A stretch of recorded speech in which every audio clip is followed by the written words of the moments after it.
Thank you very much, Katrina. Now to another fire investigation this morning. Firefighters are still on the scene of a house fire this morning in the 1200 block of Hammond Avenue. Our Alicia Barrera is live just steps away from the home. So, Alicia, where did the fire start? Leslie, it's a one-story home, and right behind you, you can see that it's just the attic that was affected. Firefighters were able to contain that fire, thankfully.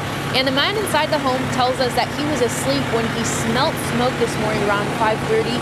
He realized then that all the electricity was off and knew something was wrong.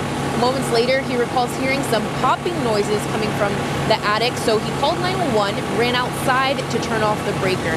And firefighters have been here ever since.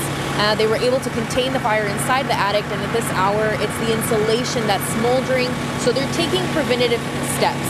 No smoke, fire, or water damage was done to inside of the home or the furniture.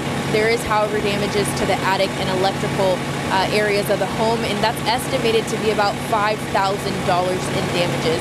Right now, firefighters are going inside the home. They're placing tarps all over the belongings in order to prevent them from having any water damage, because they'll be spraying the attic with water. So again, they're doing everything they can, working to minimize all damage. And again, we spoke to the brother of the owner that was inside when this fire broke out, and he says that he's super thankful for the outcome today, as it could have been much worse if it wasn't for the quick action of the firefighters this morning. Back to you.